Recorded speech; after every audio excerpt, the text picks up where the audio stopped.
Everyone, welcome back to my channel. আজ হলো বৃহস্পতিবার আর সকাল এখন বাজে ঘড়ির কাঁটাতে 8টা 8। তো আমার সকল কাজ কমপ্লিট, মানে সমস্তটা আমি সেরে নিয়েছি। স্নান করে পুজো দেওয়া হয়ে গেছে। তো মনের মধ্যে একটা খুব শান্তি লাগছে যে হ্যাঁ, আমি 8টার মধ্যে কমপ্লিট করতে পেরেছি। তো জল এসছে ওই ধরো 7টার সময়, আর 9টার সময় চলে যায়। তো একটা টার্গেট থাকে যে জল থাকাকালীন সমস্ত কাজটা যেন হয়ে যায়। তবে ভাবছি জানো তো, এবার থেকে প্রতিদিন যদি সকালবেলা উঠে সমস্ত কাজ সেরে একটু মানে স্নান করে পুজোটা দিয়ে নেওয়া যায়, তাহলে কিন্তু একটা নিশ্চিন্ত। কিন্তু রেগুলারলি হয় না কেন বলো তো, পড়ানো থাকে। তো সকালবেলা 7:30টায় ওরা পড়তে আসে। এবার আমার টেনশন হয়, যদি সবটা সামলে মানে কাজ বাজ করে স্নান করতে ঢুকলাম, দেখা গেল ওরা পড়তে চলে এলো। তো সেই একটা টেনশনের জন্য আমি না সকালে উঠলেও আমি কি করি, বাসি কাপড়টা ছেড়ে নিই, স্নানটা আর করি না।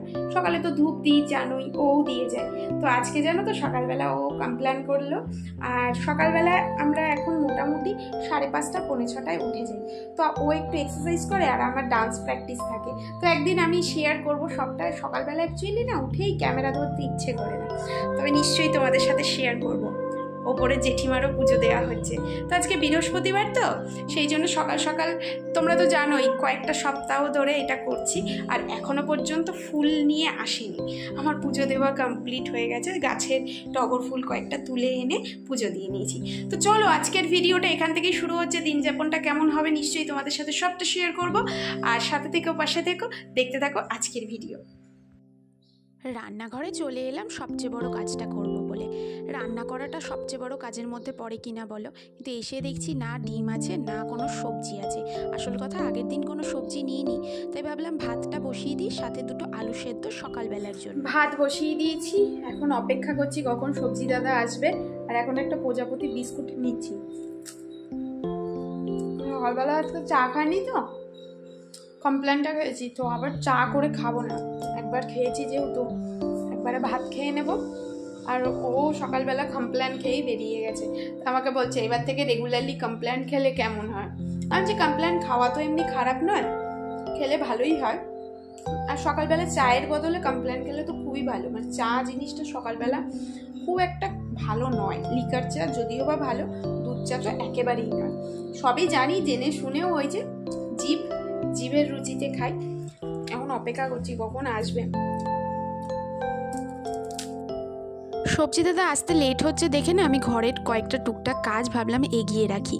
আর আমি সকালবেলা ব্রেকফাস্ট করব দেখলে না, আলু সেদ্ধ দিয়েছি, ওটাই বাটার দিয়ে খেয়ে নেব ভাতটা। আমার কিন্তু সকালবেলা ভাতের টিফিন করতে বেশ লাগে। তো যেহেতু এটা ছোটোবেলা থেকে অভ্যাস, তো স্কুলে যেতাম, তারপর অফিসের জন্য, এই জন্য আমার অভ্যেস হয়ে গেছে। তো আজকে না তোমাদের সাথে একটা কথা শেয়ার করব বলে ভাবছি। তার আগে দেখাই যে কি বাজার করলাম। তো দেখো সবজি দাদা এসছে, যা সবজির দাম আর কিছুই তেমন আনেনি। ওই একই পটল, ধনেপাতা আর একটা বেগুন নিয়েছি। তো কিছু একটা ভাবছি নতুন রেসিপি করব, না হলে না ভালোই লাগছে না, তাই সয়াবিনগুলো সেদ্ধ করতে বসালাম। আর এই দেখো পটলগুলো কেটে নিয়েছি, মাঝখান থেকে এর মধ্যে থেকে পুরটাকে বার করে নেব, মানে এর যে দানাটার অংশ রয়েছে সেটা বার করে নিয়ে আজকে একটা নতুন রেসিপি করব। তো তোমরা ফলো করতে থাকো। আমরা প্রায়শই বলে থাকি ভালো মানুষের জীবনে দুঃখ কষ্ট বেশি, ভালো মানুষেরা কষ্ট ভোগ করতে পারে বেশি, বা ভালো মানুষদের ভগবান খুব তাড়াতাড়ি কাছে ডেকে নেন। তো আমারও জানো তো বহুদিন ধরে মনের মধ্যে একটা প্রশ্ন ছিল, ভগবান কি এতটাই নিষ্ঠুর যে ভালো মানুষদের সাথে ভালো না করে খারাপ কেন করে, বা ভালো মানুষদেরকে এত কষ্ট কেন ভোগ করায়। কিন্তু আমি পরবর্তীকালে জানতে পারলাম যে এই যে কষ্ট দেওয়া বা স্ট্রাগল যেটাই বলো ভালো মানুষেরা করে, সেটা ভগবানের এক প্রকার আশীর্বাদ, একেবারেই অভিশাপ নয়। তোমরা জিজ্ঞাসা করবে কিভাবে এই কষ্টের মধ্যে কিভাবে সেটা আশীর্বাদ হতে পারে। দেখো আমি একজন গৃহশিক্ষিকা, তাই আমি বহু স্টুডেন্টদের মধ্যে থেকে যে স্টুডেন্টকে দেখি যে বিষয়ে খুব ভালো পারে বা যে বিষয়ের ওপরে দক্ষতা আছে, তাকে আরও ভালো পারদর্শী করে তোলার জন্য কিন্তু তাকে অন্যদের তুলনায় আরও বেশি কঠিন প্রশ্ন বা বেশিক্ষণ সেই বিষয়টার ওপরে জোর দেওয়া, সেইটা কিন্তু করে থাকি। তো ভগবানও জানেন আমরা কোন বিষয়ে পারদর্শী, বা জীবনে চলার পথে আমাদের কোন বিষয়ের ওপর আরও উন্নত হতে হবে। আমাদের জীবনযাপনের সবচেয়ে বড় শিক্ষক হিসাবে ভগবান কিন্তু আমাদের এই পরীক্ষাগুলো নিয়ে থাকেন। আর আমরা যারা উত্তীর্ণ হতে পারি তারা সাফল্যের দিকে এগিয়ে যাই, আর যারা উত্তীর্ণ হতে পারি না তারা চিরজীবন এই প্রশ্নের সম্মুখীন হতে থাকি, কেন আমার সাথে ভগবান খারাপ করছে। তো খারাপ একদমই তোমার ভালোর জন্য করছে, তাই এটাকেই ভালোভাবে কাজে লাগাও, দেখবে জীবনে এগিয়ে চলতে পারবে। আর দেখো আমার এখানে কিন্তু কিমা রেডি হয়ে গেছে। ওই যে পুরটা এবং সয়াবিন, সাথে পেঁয়াজ, রসুন, আদা এবং একটু হচ্ছে বাদাম দিয়ে দিয়েছিলাম, দিয়ে এই পুরটাকে আমি রেডি করে নিয়েছি। তারপর দেখো কড়াই বসিয়ে এই পুরটাকে তেল দিয়ে ভালো করে নেড়ে চেড়ে নেব।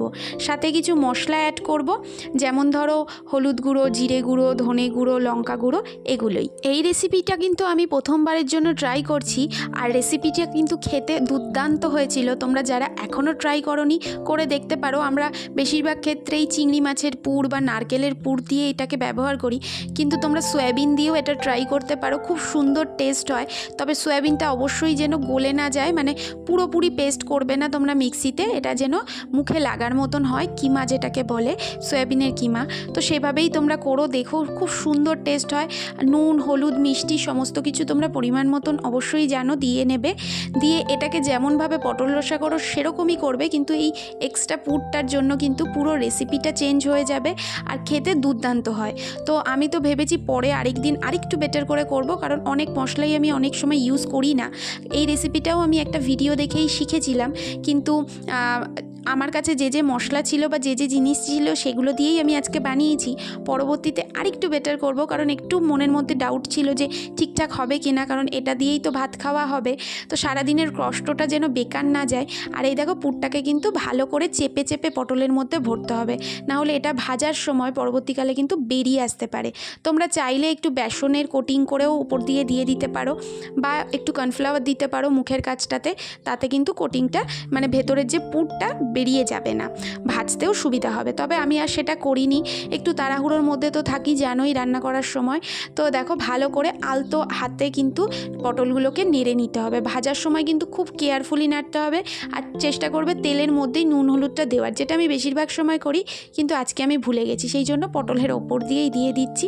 তাতে কি হয়, পরিমাণ মতন লবণ ও হলুদটা টেনে নেয় কিন্তু সবজি। আর এখানে বেশ কিছুটা পুর রয়ে গেছে, এটাকে ভাবছি বেসন দিয়ে পেঁয়াজ কুচি, লঙ্কা কুচি আরও মিশিয়ে দুটো আলু সেদ্ধ দিয়ে আমি বড়া করব। দেখো ভেজে নিয়েছি, আমার কিছুটা পুর বেরিয়ে গেছে, কিন্তু এখনও পর্যন্ত এক্স্যাক্ট কিন্তু ভেতরের পুরগুলো রয়ে গেছে। তো সেম কড়াইতে দেখো কড়াইয়ের পুরগুলো একটু পুড়ে গেছে, কিন্তু এটা পরে গ্রেভিতে অ্যাড হয়ে গেলে ভালোই লাগবে।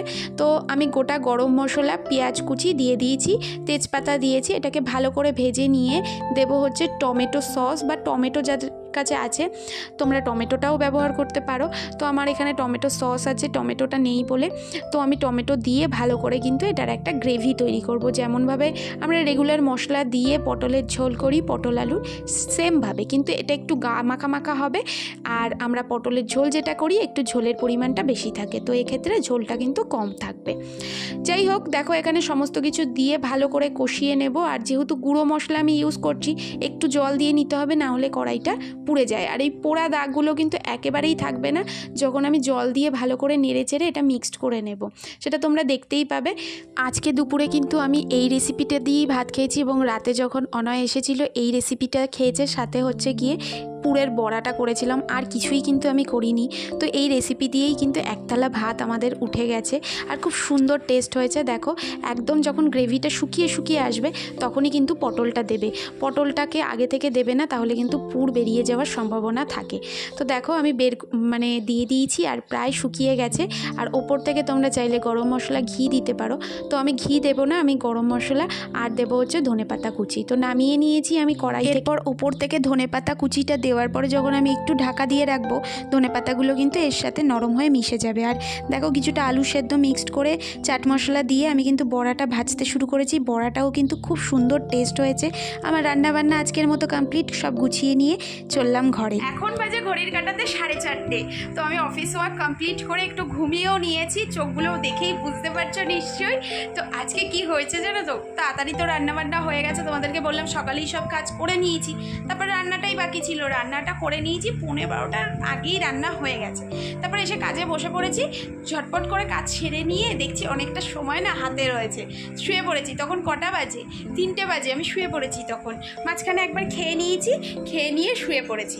তো যেটা দেখলাম বেসিক্যালি যে এখন আমার যে কাজটা চলছে সেটা একটা ধরো ডেটাবেস দিয়ে দিচ্ছে, তো সেটার ওপরে তুমি যতক্ষণে পারো মানে অফিস ওয়ার্কের মধ্যে কমপ্লিট করে দিলেই হলো।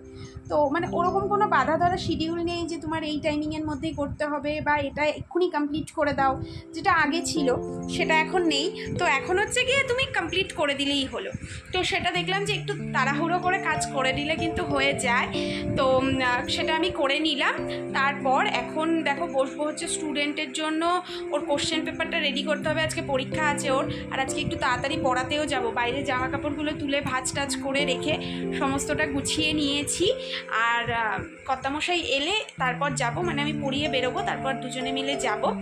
তো কোথায় যাব, কি করতে যাব নিশ্চয়ই তোমাদের সাথে শেয়ার করব। স্টুডেন্টের কোশ্চেন পেপারটাও রেডি করে নিয়েছি। তারপর দেখছি হাতে কিছুটা সময় রয়েছে, তো ওকে ফোন করলাম, ও তখনও রাস্তায় রয়েছে। তো আমি ভাবলাম না এই শোকেসটা না বড্ড বেশি অগোছালো হয়ে রয়েছে, সমস্ত জিনিস পরিষ্কার করেই জায়গাটা জায়গায় রয়েছে, তো অগোছালোভাবে রয়েছে। তো ভাবলাম একটু গুছিয়ে নিই। আসলে আমরা দুজনেই খুব ব্যস্ততার মধ্যে সময় কাটাই, তো তখন আর গুছিয়ে রাখা জিনিস জায়গাটা জায়গায় রাখা সেটা আর হয় না। যেটা যেখানে থাকে সেখানেই রাখা থাকে, কিন্তু খুব অগোছালোভাবে রাখা থাকে। তো সমস্ত কিছু গোছালাম, একটু হাতে সময় যেহেতু রয়েছে, ভেবেছিলাম একটু বেরোবো, তোমাদেরকেও বলেছিলাম যে একটু দরকারে বেরোবো। তো ফোন করলো, ও আসছে, ও যে আজকে আর বেরোবো না, আমার এনার্জি নেই। আর কি খাবার নিয়ে আসছে, বলছে কী খাবে তাড়াতাড়ি বলো। আমি বলছি কি আমার কিছু খাওয়ার ইচ্ছে নেই, তোমার যা খাওয়ার ইচ্ছে নিয়ে এসো, চা করবো এলে পরে, ফ্রেশ হয়ে তারপর সন্ধ্যে দেবো। এখন বাজে 5:30, আসুক আগে, দেখি কি নিয়ে আসে, তারপর চা করবো। হ্যাঁ আমি 3টে থেকে হ্যাঁ 3টে বলছি, 2টো থেকে 5 বাড়ির সামনে মেলা হচ্ছে, আমি ভাবলাম মেলা থেকেই হয়তো জিলিপি বা বাদাম ভাজা এই জাতীয়ই কিছু নিয়ে আসবে, কিন্তু না, ও প্যাকেটে করে গরম কিছু নিয়ে এসেছে। দেখেই আমি বুঝতে পারছিলাম যে কোনো ভারী খাবারই হবে। আমি এখানে চা বসিয়ে দিয়েছি, আর এই দেখো মোগলাই নিয়ে হাজির হয়েছে। যত ওকে বলি তেলে ভাজার খাবার একটু কমিয়ে দাও, কিন্তু অত সহজে তো কমিয়ে ফেলা সম্ভব নয়। তো এনেছে, খুব টেস্টি ছিল। আর মেলায় জানো তো যাবো করে যাওয়া হচ্ছে না, খুব তাড়াতাড়ি যাব, তোমাদের সাথেও শেয়ার করব। আজকের ভিডিও এই পর্যন্ত, টাটা বাই বাই, পাশে থেকো সকলে।